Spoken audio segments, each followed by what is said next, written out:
Okay, so last week I asked the question, what if the iPhone X fails? Now the early reviews are coming in, and from the big tech people who get stuff early, and the reaction is overwhelmingly positive. Rene Ritchie of iMore went ahead and said that this is the best product Apple has ever released. So I guess it's time to turn around and ask, what if the iPhone X in fact succeeds?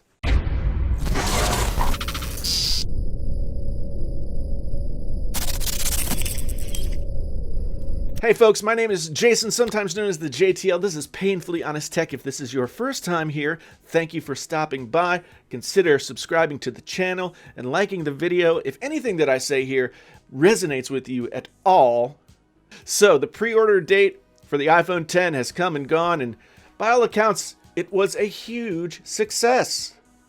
Available units were gone in 5 or 10 minutes. Now, according to Apple's web store, you have to wait 5 to 6 weeks to get any version of the iPhone X. 64, 256, silver, space gray, any of it. And who knows if that's even a realistic window, or if it's kind of soft. But let's be clear. If you order an iPhone X today, you will not see it until mid-December at the earliest. The pre-order launch of the iPhone X seems to have been the kind of success that Apple expects.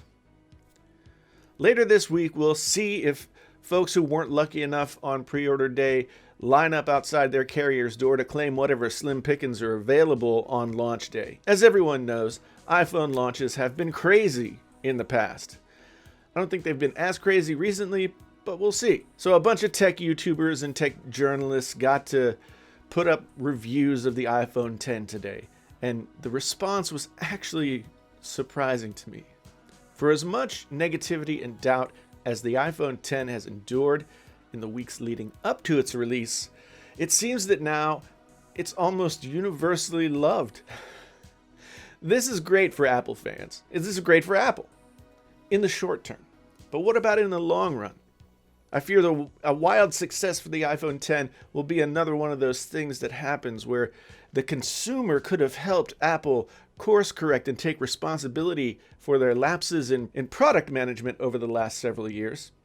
If the iPhone X is a great product, as early reports indicate, maybe there's nothing wrong at Spaceship Apple. But I don't really think that's the case, as we've discussed in the past. Even if the iPhone X is a huge success, I think there will be good and bad that comes from it in the long run. Last week, I released a video that asked a frightening, maddening question. What if the iPhone X fails? As in, what if Face ID doesn't work right, or the batteries swell and pop the screens off, or any number of catastrophic problems occur? What would Apple do? Recall the phone? Ignore the problem? Now I'm going to turn around and ask, what if the iPhone X is a huge success? And as reports have indicated, everything seems to be going right. All the new tech works. Everyone's happy.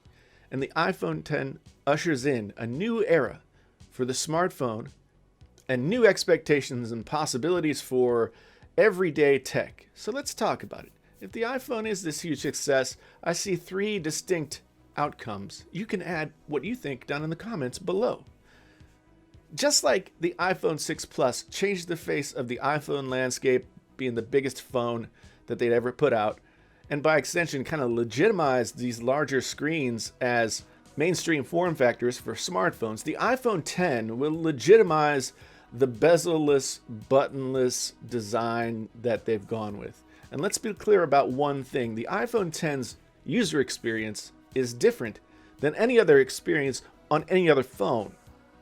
Android phones lost their home buttons over the past couple of years, but there have always been software buttons right inside the UI. So the UI functions generally the same with or without the buttons. But now the iPhone X's UI is largely based on gestures. That will change the way apps are developed, the way phones are designed for years to come. Android may hold the larger overall market share in the world, but the iPhone is the single best-selling smartphone, and whatever way the iPhone goes, so goes the rest of the smartphone industry. Think about this. Yes, wireless charging has been around for a long time, but now that the iPhone has adopted Qi wireless charging and not some sort of Apple proprietary thing, the floodgates are likely to open, and wireless charging will be everywhere. It'll be in furniture. It'll be all over your coffee shops. Heck, it'll probably be in clothes. I don't know. It's going to get faster. It's going to get better. And that's just one example of how a wild success for the iPhone X will change the tech landscape yet again, perhaps for the better. Start new momentum toward new technology developments. And once again, Apple won't lead the way. They'll play the game as they typically have, kind of hanging back, waiting for other companies to work out the kinks, and then they'll swoop down and take everything and make it better and call it theirs, and it will become a standard in the industry, even if it was already a standard. Anyway, the same goes for facial recognition technology and Face ID. Android phones have had Face ID stuff for a long time, but if we're to believe the ad copy, Face ID for Apple is a whole other thing, much more technologically advanced. If it works like it should, facial recognition technology will start to trickle into new tech. We'll be unlocking our front door with similar kinds of tech. We'll be, getting into our offices with similar kinds of tech. We'll be, using the microwave with facial recognition. Who the heck knows? The conspiracy theorist in me stomps around in the back of my head yelling, Apple is collecting all our biometric data in order to usher in some sort of apocalyptic tech overthrow. And while the rest of me doesn't think that's likely, it does make me think about how much stuff we put in our phones and how safe it really is. I mean, how safe is it? Both of those first two outcomes are arguably not bad, unless there's the tech overthrow. No matter how you feel about Apple, further saturation of that kind of tech could be a boon to modern society, or the beginning of the dystopian future we all fear we're on the verge of living through. But there is one negative, and it's a big negative in my mind. Apple will not have learned the lesson it so desperately needs to learn. They will see this success as a validation of the product development strategies they've used over the past 5 or 6 or maybe even more years, which basically amounts to give them less, restrict them more, tell them it's awesome, courageous, magical, and charge them what the hell ever you want for it. But these people are too stupid to see how bad we're screwing them. Take away the headphone jack. Take away all the ports. Take away the Touch ID. Take away user upgradability. Train the customer to keep running as fast as they can on the upgrade hamster wheel cycle. Keep them buying without thinking. Dangle baubles in front of them and tell them they are getting sleepy. They need this latest phone. They need this latest pointless but kind of cool watch. So, now we have smartphones that cost as much as laptops, and that's okay.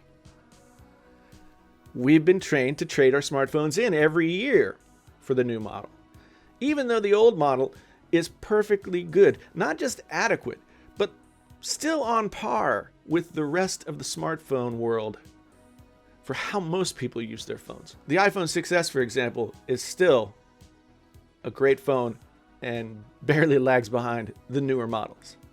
We have reinforced the idea that Apple can do anything they want with their products and will line up in the Apple bread line, take whatever scraps they're offering, pay more for it, and watch their profits grow.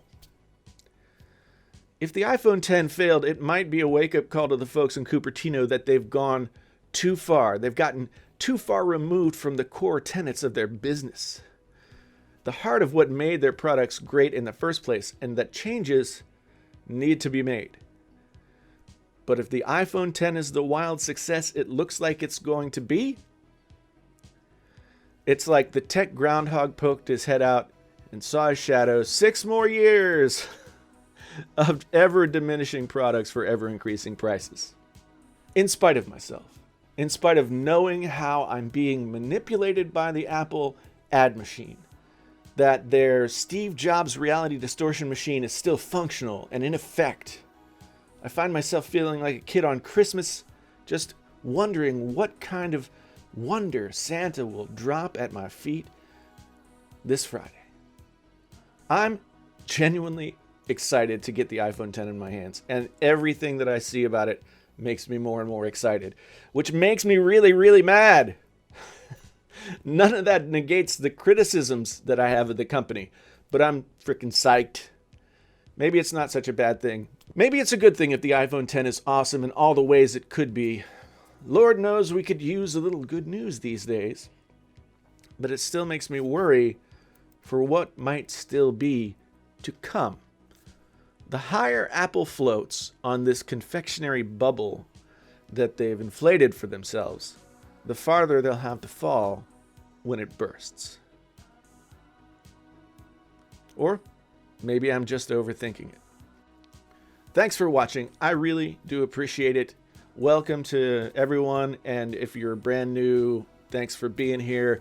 Again, consider subscribing and liking the video because that is awesome. Come back and see me again. My name's Jason, sometimes known as the JTL. This is Painfully Honest Tech and my thoughts about what if the iPhone X succeeds. Until the next time, I'm out.